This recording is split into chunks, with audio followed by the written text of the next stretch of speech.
Management by Exception Using Variance Analysis by Girardi's Genius Elite Leaders of Tomorrow.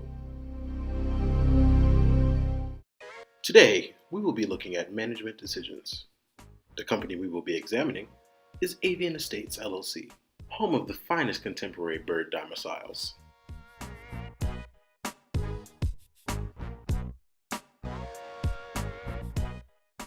This is Lena, the purchasing manager for Avian Estates LLC. She is about to meet with Mr. Anderson, the big boss, or as he prefers to be called, the Mighty Eagle. A recent analysis has shown that the company is spending way too much money on materials to manufacture their luxurious avian estates. Being purchasing manager, Lena is being held fiscally responsible for this materials expense. Fortunately for Lena, she will not be let go for her inability to cut costs. Instead, she is being demoted from a well-paying managerial position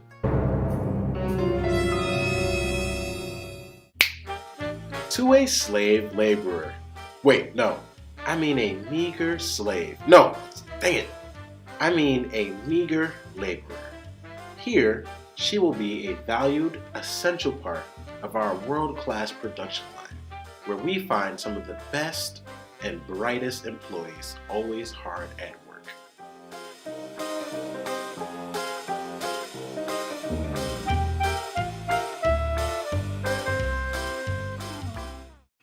This is Alyssa, a recent graduate of the prestigious University of the College of the Desert, or UCOD.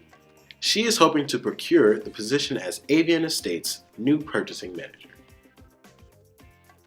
With Avian Estates hemorrhaging copious amounts of money, Mr. Anderson, the Mighty Eagle, spends countless hours diligently scouring through dozens of resumes.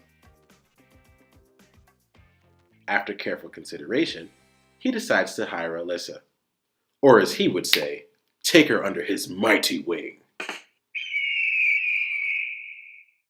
Mr. Anderson explains to Alyssa that she may only keep the position under one condition.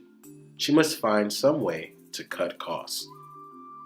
While reviewing the company's cost cards, she fondly remembers the illustrious lessons of the Master of Accounting, Professor Girardi.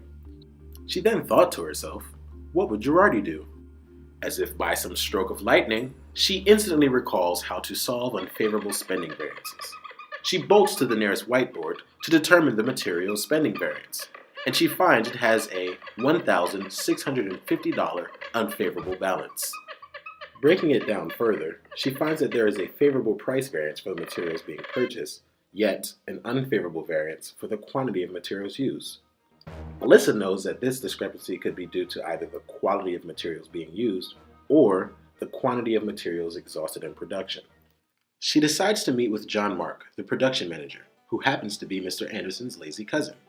She needs to meet with him to review the cost cards and discern whether the problem was with materials quality or the amount of materials used. Hey Mark, I wanted to speak to you about your cost cards and materials used for birdhouse production.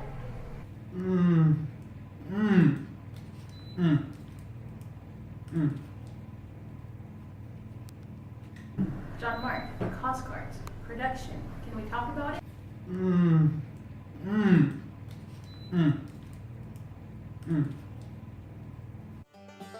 Alyssa then realizes, not only does he have no desire to help her, his cost card is empty, much like his head, leaving Alyssa to fill his cost cards while he fills his stomach.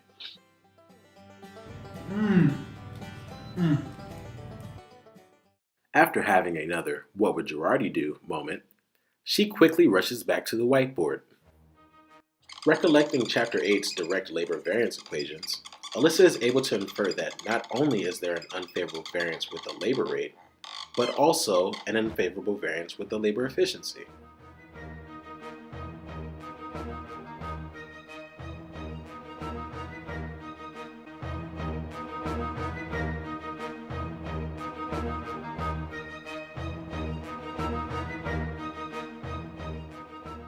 Remembering how unhelpful John Mark was, she is compelled to visit production to determine why so much time is being spent on the birdhouses. When she gets there, she cannot believe her eyes. Oh my, Girardi. She immediately realized the problem wasn't with the quality of wood, or even any of the materials. The materials were actually of a great quality.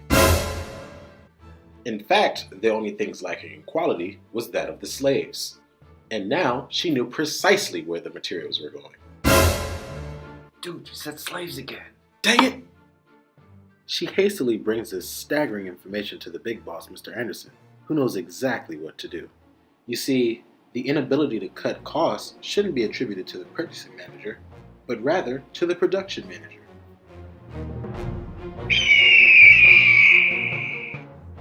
Mr. Anderson is calmly on his way to discuss his cousin's inadequacies and relieve him of his duties.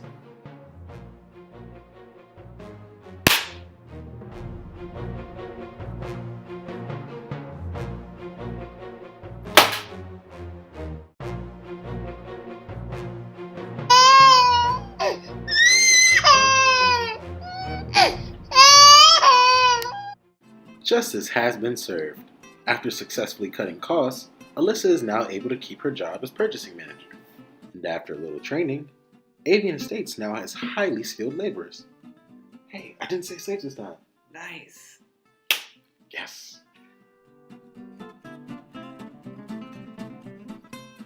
Thanks for watching. This has been another Girardi Genius Elite Leaders of Tomorrow production.